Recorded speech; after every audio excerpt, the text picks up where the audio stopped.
Welcome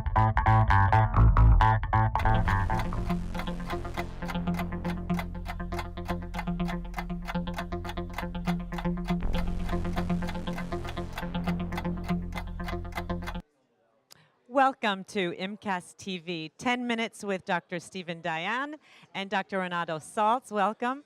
You're going to be filling us in on marketing. Marketing new products, new devices, new techniques, which seem to be moving at the speed of light. Dr. Diane, you are a facial plastic surgeon from the United States, Yes. practicing facial plastic surgery, and you have a marketing agency as well as founder and medical director for the clinical trial research company DeNova.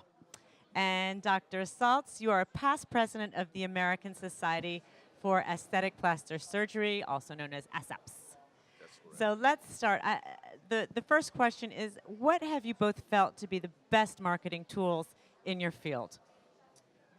There's nothing better than being able to speak with your patients and being able to have great word of mouth. I mean, nothing even comes close to word of mouth.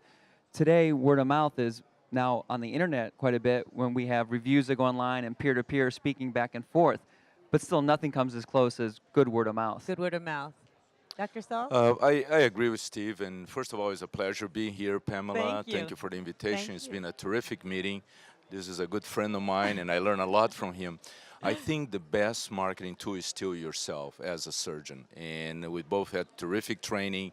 And if you continue to take care of your patients, word of mouth spreads, internet, social media, all the new tools that keep changing. You know, used to be yellow pages, and now yellow pages is gone. So you have to, I think, continue Adapt. to deliver a good product, and Yeah. that's what we do. Yeah, and we were talking earlier before about something very tough. It's a very fine line for doctors to market without seeming like they're selling. They need to inform the patient what they're doing, what devices they have, what new technology they have, without putting up billboards, without putting posters up all over. How do you market without giving off that impression? I think it's a a great, tough, yeah, it's a Pamela, very you're fine absolutely line right. to tread. And it's a difficult line. And as we, as we start to progress as a field, we have to be very careful that we're always taking care of the patient first. We have a fiduciary responsibility to do what's best and right for the patient. So I don't like to think of it as marketing, but more per se educating. Educating. So as long as I'm educating, I feel very comfortable. And by educating, that means giving all the options possible so the patient can make an informed decision. And how do you educate? Well, there's multiple ways of doing that, but you can write articles, you can give speeches, you can, even on the internet, you can post videos, but as long as you're educating and then giving the patient options to then choose what's best for them, instead of me saying, this is the only way to go. Right, right, right. And And I think also ethics continues to change. Ethics, And in yes. a multicultural society like where I practice, you see patients from South America, you see patients from the United States, Steve see a lot of Europeans. It's a very fine line what you consider appropriate and the patients do. I also think education, the consultation is key, something that I really stress in my practice, the team approach.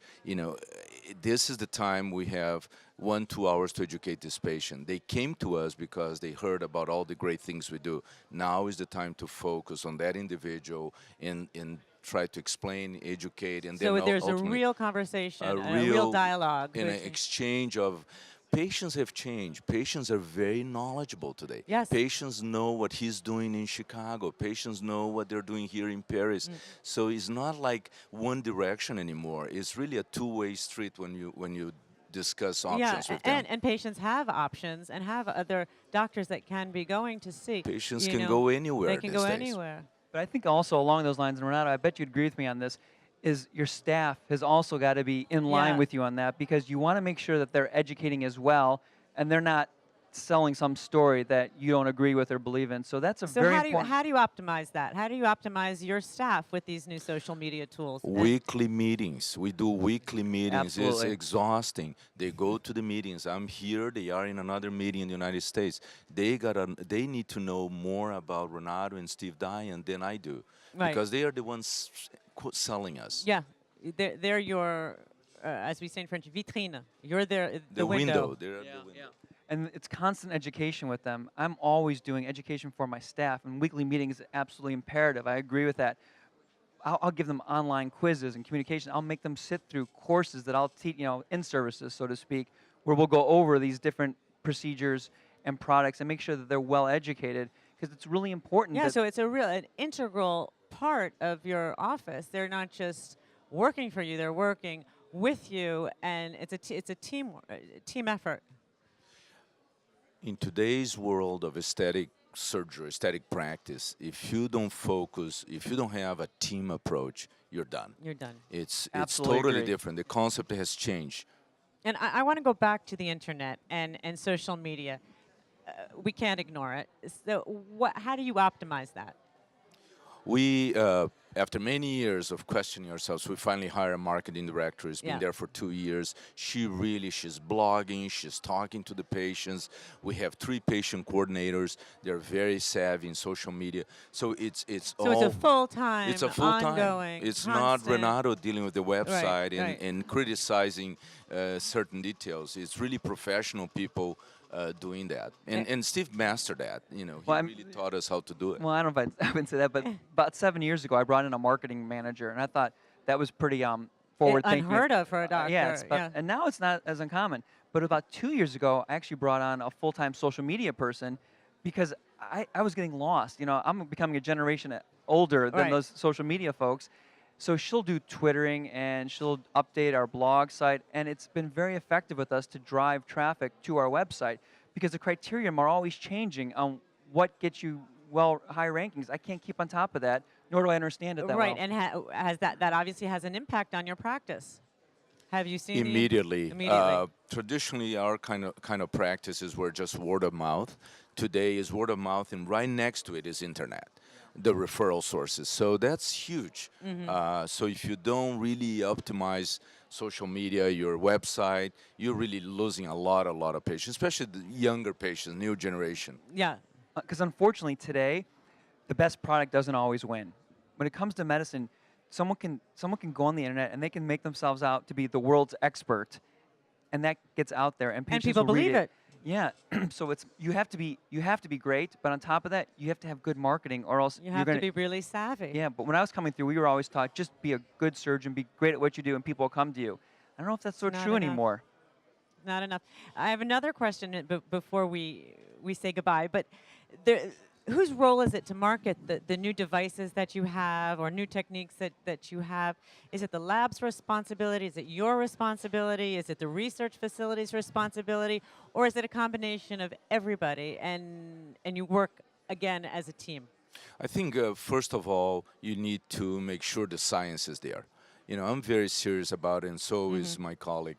And once that is documented, then it's a combination of your staff, yourself, especially yourself. I'm the first one that said, look, I had this treatment done, it worked well, I'm very happy, and that's why I'm recommending to you. And certainly you need the staff support, you need to train your estheticians, your nurses, and get the input, get the research, get the facts from the company. So I think it's a triangle. Yeah. I would echo that and just emphasize also it's super important that we're critical of these devices because we are the advocate for the patient. And that's not necessarily the company's job. They want to sell product. That's their primary focus, Right, unfortunately, despite what they may say at times. But it's our job to always be on the lookout for patients and make sure that these products are safe. And you've seen many crises that have happened, like here in Europe as well.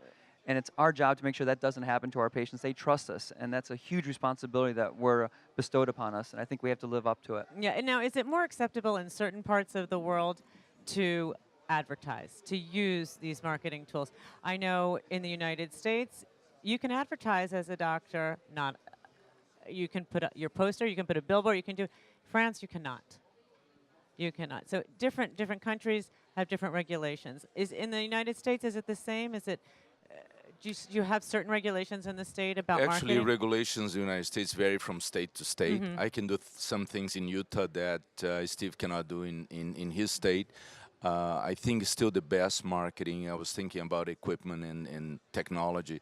If you advocate patient safety and patient satisfaction, which is really our mission statement, then you're okay. And if that's advertisement, great. because you're really focusing on two very important things. The most important thing. I think you bring up a really good point, and that's the regulations do vary, certainly by country, on what you can and cannot say. But I want to make sure we separate marketing from advertising, because I really believe there's a huge distinction. Marketing is really understanding human behavior, and that's the same across all the world. Right. And as long as you understand those core concepts, how you get the message out may vary in each country, but you have to understand the core concepts of what makes someone happy. Exactly. Thank you so much for joining us and sharing your expertise. Thank you.